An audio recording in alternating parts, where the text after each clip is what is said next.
Petit Fally. Vous avez les balles, là, on a non, t'as papa. Bougez biso mouké. Papa Soloba. Bougez biso mouké, nous avons toutes nos questions. Bougez biso moi eloko moko boya o mesana ko sala. Et ça va te voir sur le bien. Sokoyete. Woo! Chérie ezandeliwa. Elengi oyanga malere oyanga tubase kodanga moto motemeli nazana babulare me nazanga pouvoir akoza motamo motemelinga oyanga malere oyanga tubase kodanga moto motemeli ye pase nazana babulare me nazanga pouvoir akoza motamo motemelinga yebembe asoso matanga temeso kiabungi mokona tunaka epa ba voisin ata kona sila valere balomeli wana ngande kono moko akokipe kolele ye pona mfana na yo bambula biaki opanji fo eme basuveni eleki bebo nazo souffrire ye swage pona yo Nzambe eske asala satote sama gelou pafuka matendo kite asenga ye pardon polifela salela ye ekoya kotula ye ndenge sheri nanga salinga tos apianga sorantaba bataleli be mawate no ki motato mietula nazo kufeye Fally pona yo Ijo sto problème qui dit ça capito valere loco ngana samwe mi voya ba problème lu kelinga na ba leshege mango pe ba komi osekanga bazoyembela ngai oya tikalisima mosi ali guru ukangwana maguru do pe bazobwa kelangai ye oyanga malere oyanga zumase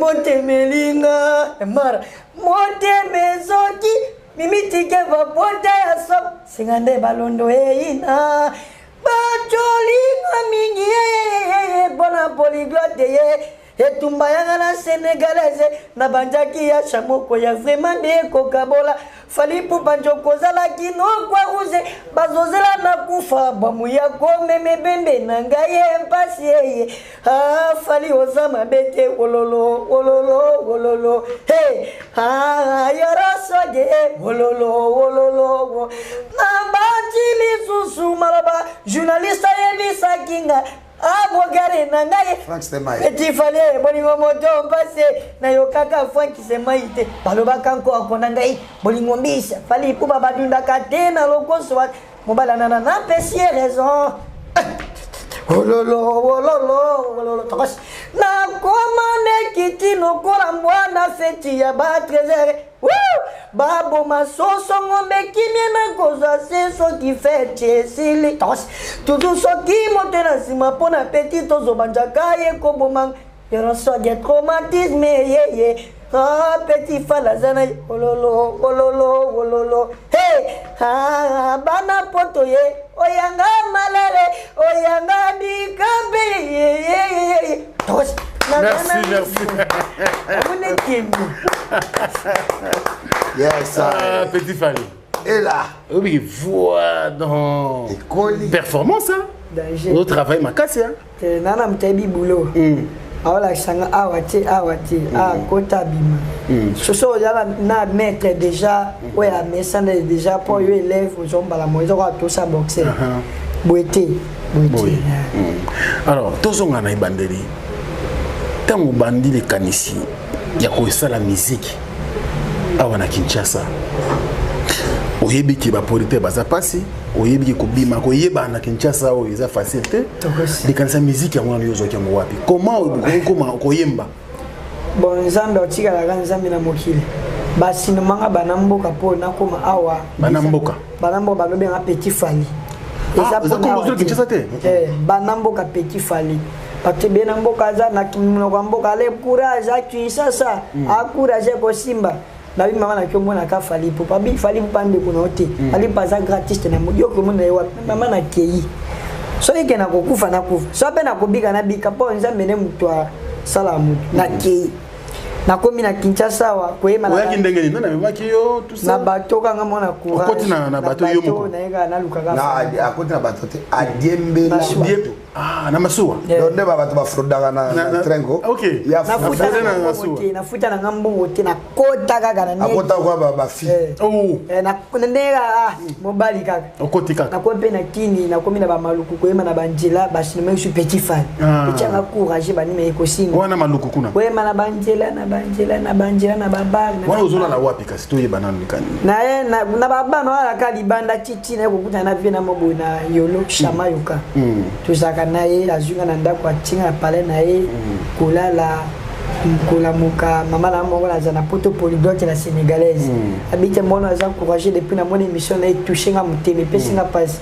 to sunga ye na momo aza na zaidi ya salite makasi na changer makasi to ba na banjela aza salite ya blaite mais nzamba tika ba ya yeti ya lokota na fula tombola na ndimete pe na mona fali na mona yorobo to na mona to abeda shu to daju na ndimete banoka saka ba osaka comédien mo boye na banjela 1000 francs 200 300 makasi ke vina ke shuga wana mais to na sana étoile na sana art mais moto eba art na kaka ye fali pu bubieyo mais basi ba eba ayembela biso abina to pesa 1000 fois de ça mais aria mutu ezali so beba obimi na maloko yeti na yolo na eka na explica na mataka ba mituka ka boye na banga ba mituka na ebite yolo na ebite maluku na mataka bona explica na luka ka fali fala za wapi babi yo liboma toko joli panangu bomo na fali falo wapi biso ga to botana to moni fali jo mutu uchi soki bwende so wapi bomo na fali o tu na ngulu banga kumo fete lo mabelomba fala kino wapi ta face mabe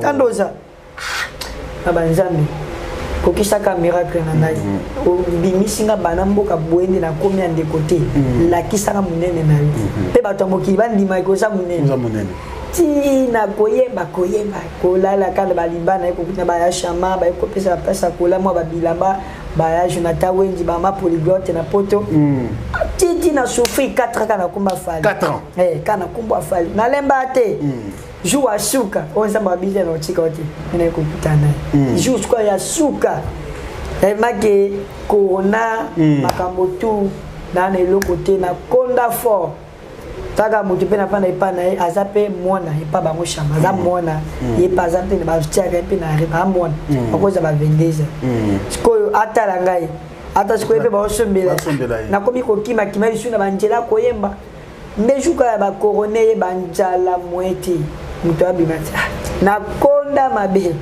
konda blaiti ti corone si na komojo na bi shama na ke bandali na bi shama ki na bandali na ke mana bandali explique chini kaka bandal na kelingba me explique kaka bandal o kelingba la ti na zuka moto bandal na ibi na ba wana ibi na bandal bien ki na keka na explique na kina kaka na kelingba la na ke kinkole na ke ipen na ke na ka koyemba na tambula ka makoyemba ka banji mo fal ba mushu ba sikanga mushu courage mushu oza courage mushu o biemba waza artiste courage sim na ke na bandal na bale na terrasse mo boye bangolo mo sekeza wana batumbaka na ibe na viana menga na ebiete yepa ya mona na YouTube menga na ebiete mais na yo kanje mo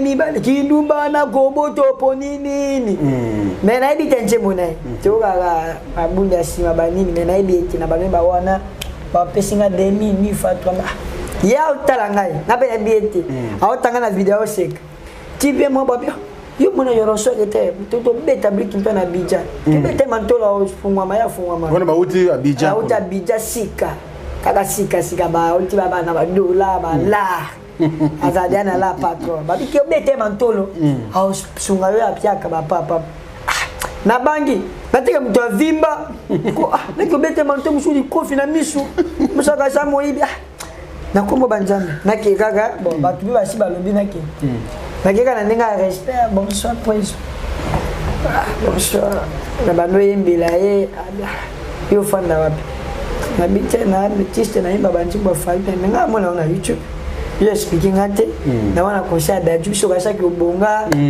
okoma loe po faso de fonda fali pupa wana concert da ju avant nakapona katuma loba te na concert d'Adju au mataka na podium oyembaka yemba ma chérie tie les amis ko la liboso mona ka je suis pas honte que ma fan liboso ba mona d'Adju ko la liboso mona fali na d'Adju namba la liboso na mona fali ngana maka kuna ka bitambla tamba ko bitambla tamba ba fala betalelo na nina bita na bina ve ara espèce de tinaga espèce de tinaga na yeba kana jiranja fa yo mutuna so betalelo fala betalelo mutime betinga papa bapera kate même kate mona ole atana kufanja na soba koka na sombi na koti na bandwe akawa pali na ngai ege na banika kolela wana but ba se ko kasi lipe ko ya kana njete to kasi pala ko ya kana to ko sambwa ebele ba olinga ngebe ba se kanga ndine na komata na konselelo kangelo nanga bi molende kaka papa ba mete ba zo betanga makofi bambata na zo ke ka bombo mangana kuva likula pali tina kaka mutu kama kwa wa na kasi kwa president to ministre njoka dajwa zona ba beda shu na be bandana na zaka na olela ataka mama mwe utaka ngana njoto maître d'adjo Alexis l'a dit je l'ai trouvé ce petit là il est pas petit ou te manje mon ami collège et ça c'est sur internet you wanna bien que zo mbamoko ba belinga ba pushinga kuna na podium fali jo mutuna papa to yebi ba tu bandiminga cri taka fala bika ba atenga 2 heures dita petit jo micro na bandi bangre kimongo je suis pas toi tu t'attendrais avec qui je suis parmi on s'y sautait ta d'Adju. Ma chérie, tu es jolie, avec un coran poli, besoin c'est en pitié, interdit d'être empoché, avec qui ont béli, mes pépés sabaloté, mon bébé pétalité, interdit d'être empoché, tu veux t'aimer, je suis ja,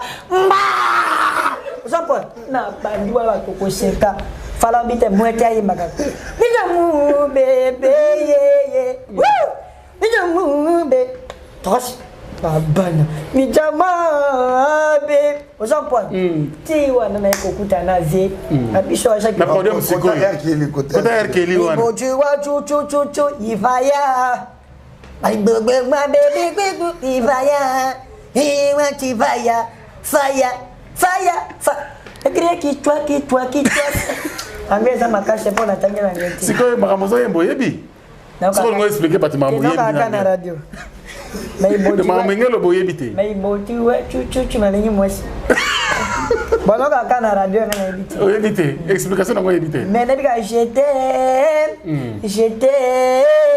I love you ilibi ichibi mais ichibi I love you mwesi na lingio I love you apene ko kudana vie abina ka sisa wana mbongwe panzana mukoro wana dajwa yambayo ya blagite quelle ambiance na podium na mona ambiance aboti na vina na ndimate makuta na bedashu na ndimate na vina ngalelo na mona histoire na ngai eso kwa film les témoignages na mi histoire na ndimate na komona fali to daju to yorobo swat to eri to abedashu ngana ndimaka na koswa kana banjela kana babar vina ngapi meshu kana babar menjoka na zana na yebi ko yimba ça dépend ngai wana siko kitina bon siko nani encadre mbongo tongo zoki ngona ekoma ki risque pona yo ozongo ki ndenge batata ki babima banoko babima batata mos bakuluni onga noko na yi onga itatara ki ne batombo ba ngaboma ngatita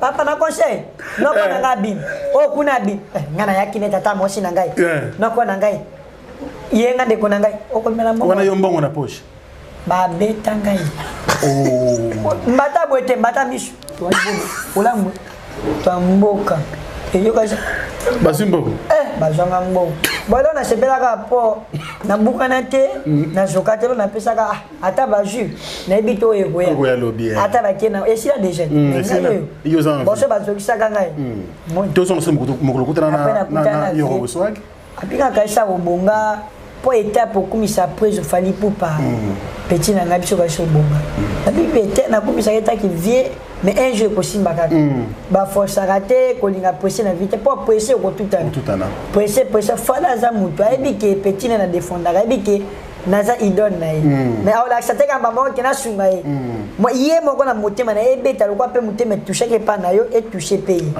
nde abi te epesi epe pasi abi te napesi niveau nanga benganga apenga $15 atienga na kaki otikanga na victoire nakie nanga asika bablage batéâtre teka bapesaka banimero mosu ilekaka nango te kaka moyeka basentiment bato apesinga $15 babenga eke azalaka mutakaba me nameka nakie nanga nabengi alo na telefone na kabine na telefone te alo munde na munoko nabe s'il vous plaît pour appeler j'ai changé votre code j'ai changé votre code malembe pere ngai te munde alobaki nini abio nabengi alo papa munde na munoko na munde la pote oya soki ya telefone s'il vous plaît pour appeler j'ai changé votre code na bandi koki na j'ai changé votre code des amis oh modèle obi on na crédité mama na salle mais na cabine wa motoka ini minute o mbonge zosi ndoka la shinga vena le na beti makolo na koti limité wana na koti ya venona na beti porte oui entrée assis qu'est-ce qu'il faut faire non c'est l'artiste congolais assis avec un ah oui la reine c'est toi faire tout ce comprendre les mamans de baté balobaki na nini na ndako na koti na veno na bien na koti na veno na koti na limité un étage bano puta un étage pour ya puta bano ko be na beti oui entrée qui c'est lui là non je papa Yoro Bonsoir qui comme je suis la route tende kuna na route kuna papa na mata ba étage one depuis na mataki makolere azotaka betage donc il na matia bi ngana ozela yo kutu na ozela na bima na zo surtout c'est la peine de vidéo to tindela to ozela yo kala na bi presso ngana munde pia ti pour la pere changer votre code kwa na cabine na bato to koti a changer na bilamba to say vidéo beda chou yembela beda chou pa toi bogose yembela beda chou Bela zu, patron bogose, motema sonia meme, Ricky Mandale, Fali Digado, Yorobo swage, bela nalela shu, moneva jaga tende, Togos. Après on va belle la chambre ce petit courageux ce petit Fali viens au bureau viens mon fils en bureau tu pas belle la chou to koti masque to lati to koti chef Bilal pechangu tembe la pose pechangu tembe la boko tabuni nakuta moto monde suko nyoso suke zate mondele suke zate onyo mais mondele poto me moka mondele abi c'est petit Fali ngaba na kwela bela shula bina vérité okuya papa babi vérité ngapa me bana mona bela na kwela bela shunga yi oyoko ta kombo epesi nga kwela pe Fali epesa kwa vertige momboye que mutu na ekoluka na komo kuta bato ba niveau yo na senini na simbe kisite mais na komo kuta bato ba niveau bato munde monsieur que za te monde la poto na salini na vie et que la monde habite non boete oza mutu ngabe na mutu ko sala boete toza bato ko sala boto bo fuka melate muto ba fuka melaka nzambe OK babi merci patron na yeba eti na Fali ba bisa Fali papenya bete élément ba fuka melaka nzambe biso to abato mukili ah ouais to tika abato mukili muto aza valesa nzambe na ngana fuka melaka nzambe sikoyo ko komisa kaka boeme zate ofuka ma sale passe au moni patron bogos asolina père moi appelle moi quelque chose mona na épée qui na mona na zando pondre ba changer na comme swag ko fula wa papa ya changer ça peut bien ozalaka na modele boso oya fufu ba meshi ba misengi ba sanfa oya ufungoli chacho chimba mo na komi shiko ba moya mola ya mo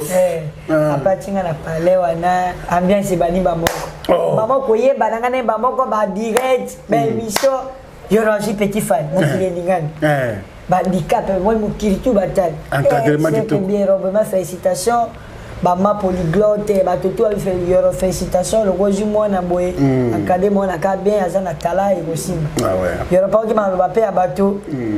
Alors ki bilo po mutu musu so e bilo ka ya bato ya. Po ya bengana mo chez du kolo nanga. Oh. Abengana mo chez du kolo nanga. Na bita so ba za problème na mo mais abengana du kolo nanga. Mo so bi yo ko jwa mosi, ko jwa mona mo ko tina balabala we bisinga tina ndako.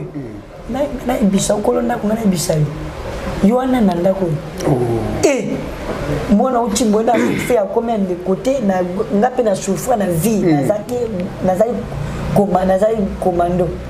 Nazai garde Kadogo na souffrir na mona passe na taille que histoire mon pesi nga passe yo que bengane na ndako ndenge nini ndako isa responsable c'est moi c'est lui à la maison moi ouais bisinga te abandi ko ina ngai habite ouais comme on tela mona ba tout poison a bengane 23 bimana ndako so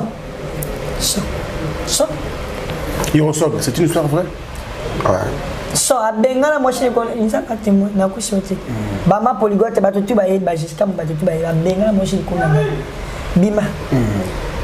bima loko soki ngana zo sungaye yozo ka mutema mabe chance ko tana ndako te so ngana zo sungaye yozo sungaye ngana to ko zane mutu moko to sungaye to ke to sa makam bo ngana zo sungaye yozo sungaye te seke makam nange ba no fene yobo yobima tozanaye ube etolukela place ya yemoko apa loko zolinga ete o mo etoluke place ya yemoko seko za mutema mabebi maka ndabi misel gona ngai apa bimi mwashina ke totika na etilo na bandeko na ye akina ba makamu na joa na maka joa samedi dimanche soki pe mission boetele botokei nazaka na pa na bena bena ngai choco vraiment que ce qui pere par aigle na que ça peut comme ça fera que tu quand je donc aux ongles la classe na yeba attaquer là comment tu imprimer bon na mboko na classe même fiti o ekoya présent autolobe passé o eleka yango zo ekola bon na mboko yokola kani noka koni koko kuna kema yoka ke kolea koko ina kako ka kaneli kema kako ka kenali kula keme moni makira na mokila nkeme ki wana yekola kana mo nkeme ki makira na mokila madame la tortue qu'est-ce qu'il est au fond de ta maison dis-moi madame la tortue là où ta petite tête lente et ta toute petite taquet et pourquoi moi je sais le nom de la salaire pour rati encore fait de wana récitation et monsieur Teyo yo kaka récitation de ma félicitations. Merci, c'est bon. C'est bon, merci Petit Fanny, merci. Voilà, nous continuons, mesdames et messieurs, l'émission. Non, Petit Fanny, où est là? Nous avons battu là, yo. La biso maramba bien. Nous avons bien. Courage, très bien. Nous avons courage. Ah ouais. Moussa c'est ça na valeur attends tika kamai attends ça la porter attends ça la exam ça zonga na valeur qui ko simba le kana tika makala bwe soni ko tete c'est un conseil nzambe asaka bola a comédien ba musicien ba bato tika ba mai ba asaka bola ozo vivre ka wana ko tonga peka wana c'est la vie. Merci beaucoup. Alors Yoroswag question dans tout nom lingala. Excuse. Il y a quelques années passées tout le monde qui moi j'ai un frère Nabiso Moro Abimaki na internet talentueux également na combo ya espoir leader espoir azaki encadré fondation Fali pour Pezo Kaye après a commis comment ne pas de Nabiso Dauphin Boula Matadi après to waki battu ba comme koloba do fallait rambo na simamo no yo et tout Dauphin lembaki abimisa ki mona na libanda un jour au kolemba Petit Fali te Yoroswag c'est ça la question. Alors, vous m'avez posé en lingala, moi j'ai répondu en français. Il n'y a pas de problème. Il n'y a pas de problème. Et pour que les gens qui ne pas lingala puissent comprendre aussi. Donc, le Petit Fali, moi je ne l'aide pas parce qu'il est musicien. Donc, moi, ce n'est pas de son talent que je vais profiter. Okay. Moi j'ai eu à faire mon nom toute seule. Vous me connaissez déjà depuis. Oui. Et puis, j'ai rien à prouver dans la nation parce que je vis. Pas je vis très bien que les autres, mais je vis quand même dans le peu que Dieu me donne. Okay. Mais sinon, moi, je l'ai adopté comme un fils. Je l'ai adopté comme un fils. En tout cas, le jour que je l'ai croisé, c'était à 23h. Ok. Vous savez, comme il a dit tout à l'heure, donc je l'ai regardé, et c'est vrai, à chaque fois qu'il raconte notre histoire, je vois pourquoi Dieu m'a envoyé sur terre en fait. Et puis pourquoi je continue à survivre jusqu'à aujourd'hui. Parce que moi j'ai vécu après même si c'est plus difficile, mais moi j'ai fait l'armée, j'ai fait la rébellion. Avec le feu musée. J'ai libéré ces pays avec Laurent Désiré Kabila. Laurent Désiré Kabila. À 97. Okay.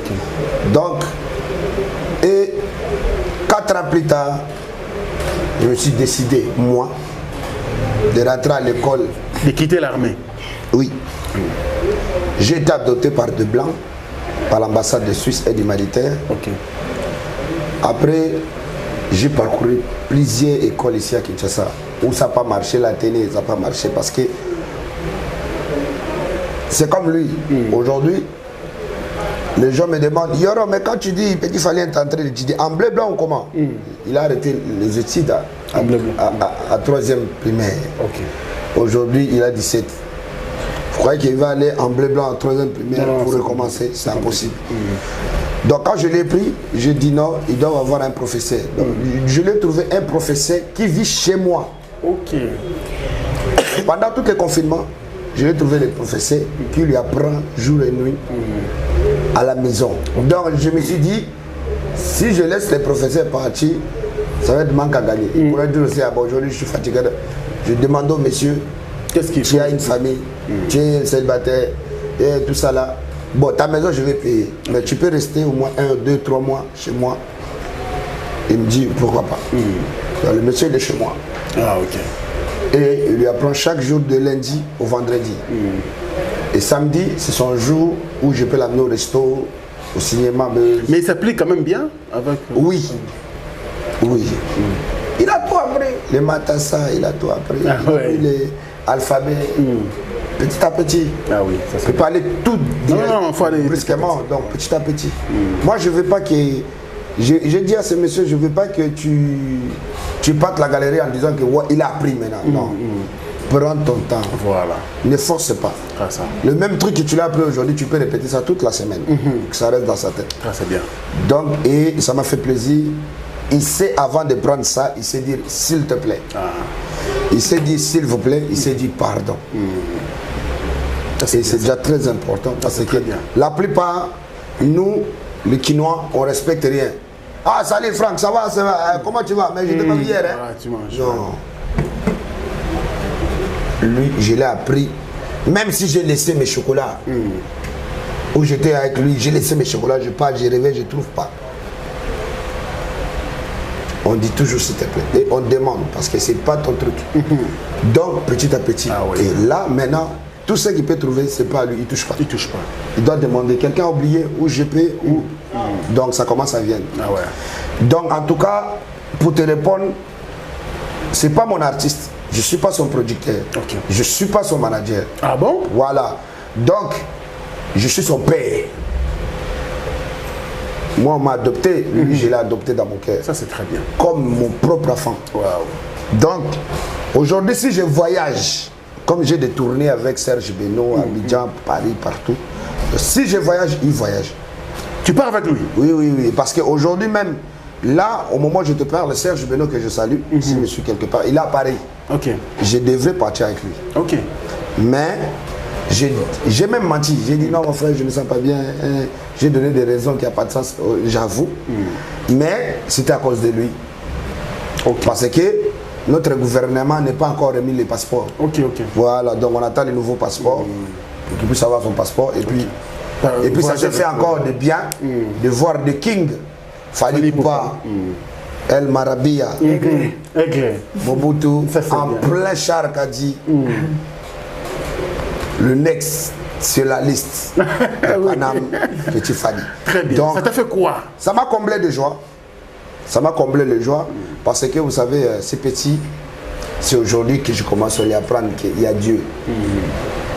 C'est un petit qui n'a pas connu Dieu. C'est un petit qui toute sa vie a connu que Fally. Il se réveille, Fally. Il dort, Fally. Il mange, Fally. Fally. Même quand il... Bon, peut-être les gens croient que je rigole. Hein. Je vais faire une vidéo. Je ne vais pas lui dire que je le filme. Les gens vont voir comment l'ambiance dans la maison. Et puis je pourrais t'envoyer ça. Comme mon téléphone prend bien les vidéos, oui. Tu vas voir. On va balancer après. Il a toujours son téléphone comme ça.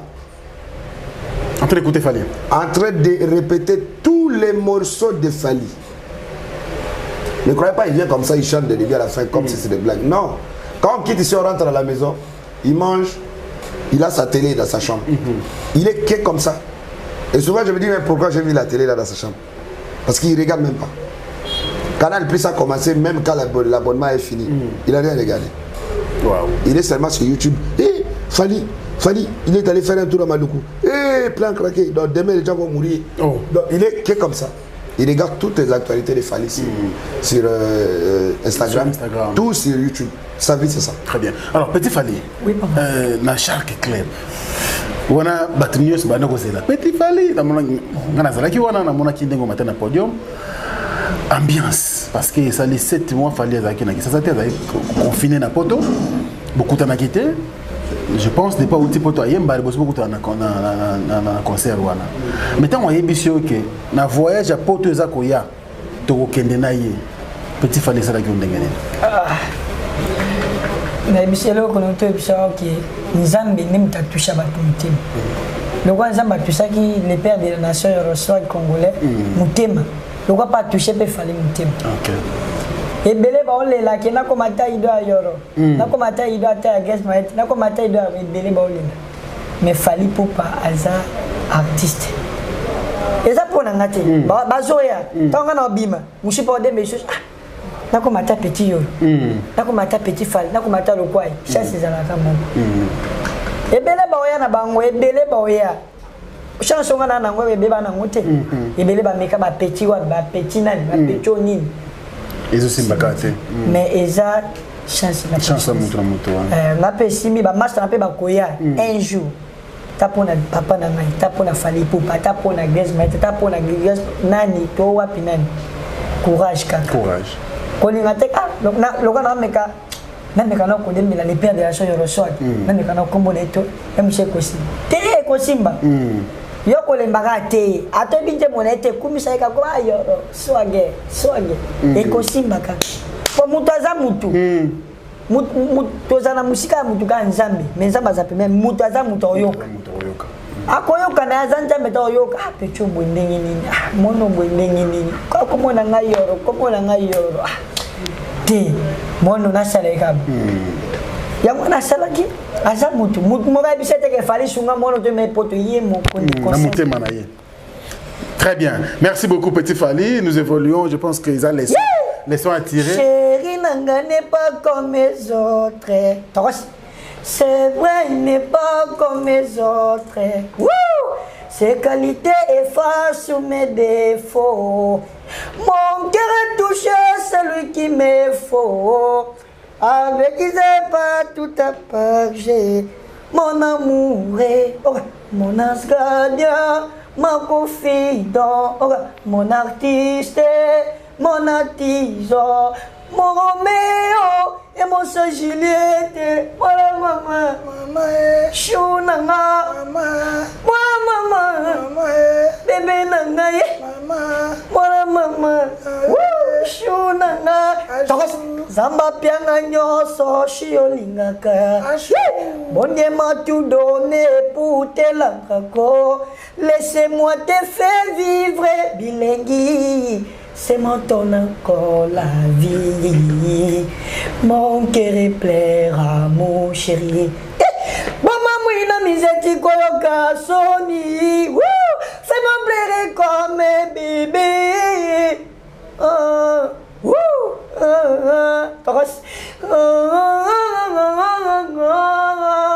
Chérie à moi, quand me soucie de rien chou.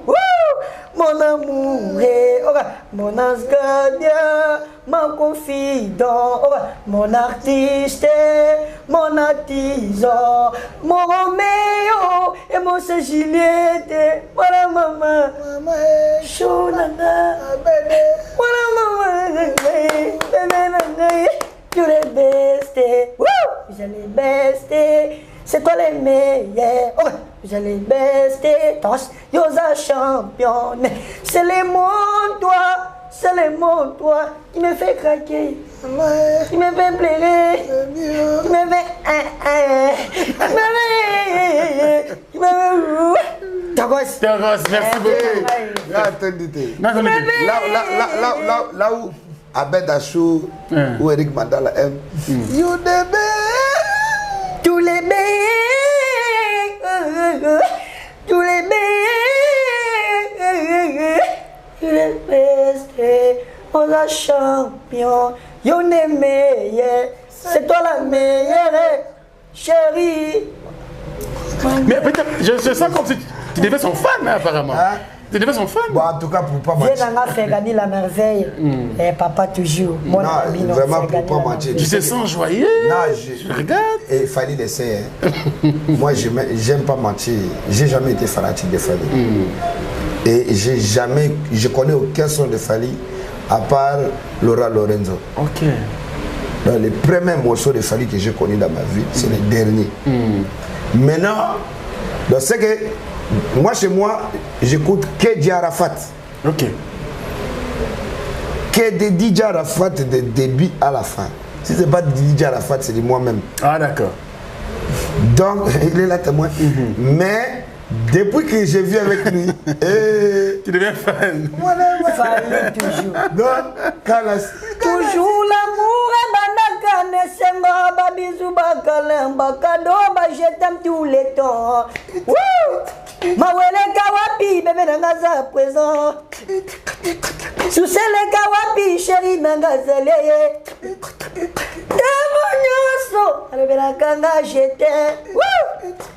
Balo baba se gao, ngala kolembete. Balo baba se gao, ngala kolembete. Chéri nangaza kitoko, bébé nangaza elengitoko. Après l'amour est compliqué. Chérie, moi toujours romantique.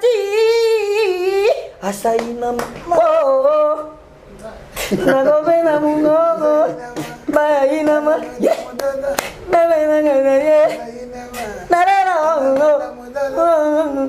Merci beaucoup. Merci à José Mulumba, le plus beau, le plus élégant. On l'appelle aujourd'hui sénateur à vie, l'homme intègre. José Mulumba, le plus beau. C'est quoi maintenant les projets? En tout cas, en tout cas, moi j'avais dit, j'avais promis à toute la nation congolaise et puis dans le monde mondial que le petit doit sortir un album. Son rêve est sorti d'un album, les études, et puis voyager avec son papa partout dans le monde entier. Donc là, il est en studio, déjà 4 sons enregistrés. 4 sons déjà. 4 sons. Ok. Mais le premier morceau qui va sortir, c'est Minama Wall. Oh, Minama Wall. Oh, Minama Wall. Nalela Minama Beauty. Pas toi belle assurée, pas toi beau gosse, pas toi ya kini plaza rotana, pas toi ya sokinge, pas toi ya pendo. Montema mama Sonia Pembe, c'est toi boss. Mon abattu ya papa ça. Oh, Mina.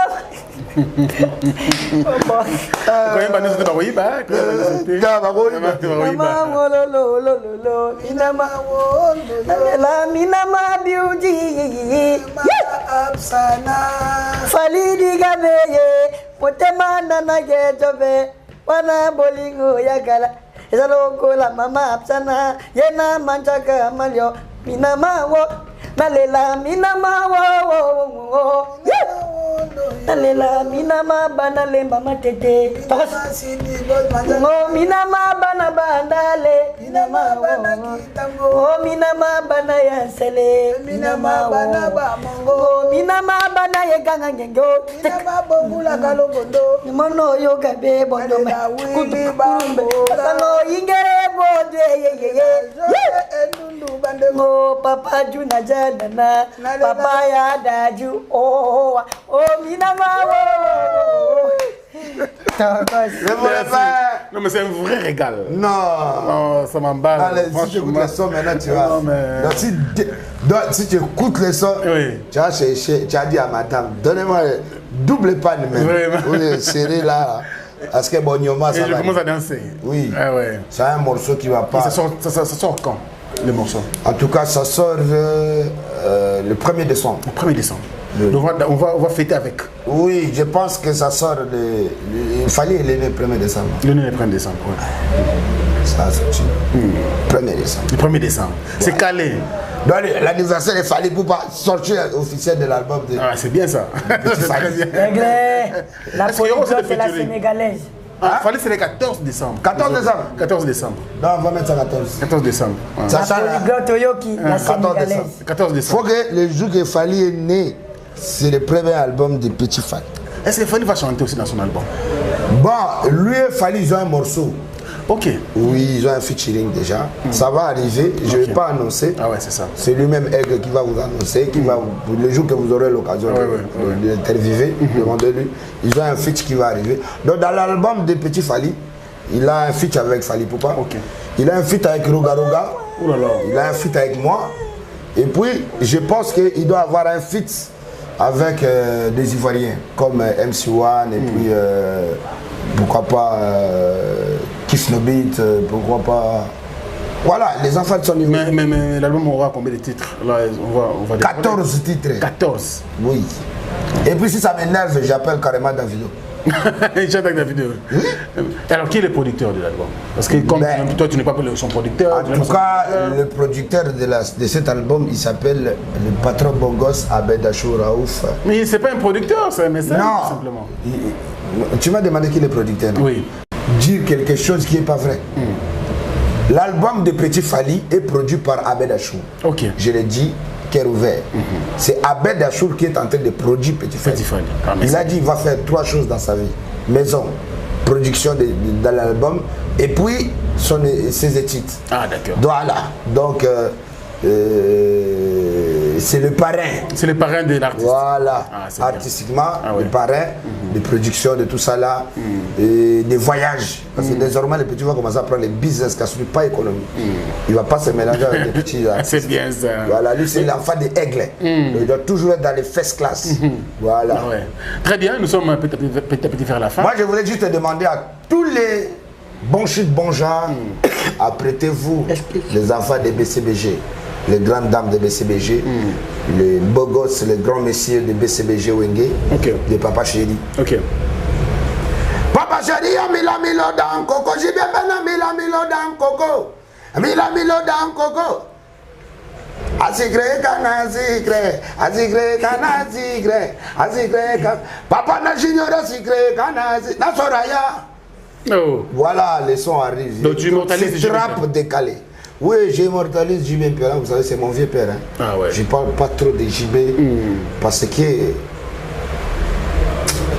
Et à un moment donné, on était trop mélangés. Trop. Bon, on sait plus qui est ancien, qui est nouveau. Mais moi, je ne peux pas regarder tout ça. Moi, je peux regarder qu'il y a des bons souvenirs de Papa Chéri dans ma vie. Ok, c'est bien ça. Voilà. Je crois que quand j'étais Kadogo, 97, 88, 97, 98, 99, jusqu'en 2002 ou 2003, j'étais un des meilleurs petits de JB Piana. Okay. J'étais toujours avec JB. Il est parti faire les élites Olympia, il est revenu, je suis toujours avec lui. Je marche avec lui, je mange avec lui. C'était vraiment mon vieux père. Voilà. Donc, et à l'époque là, il y avait...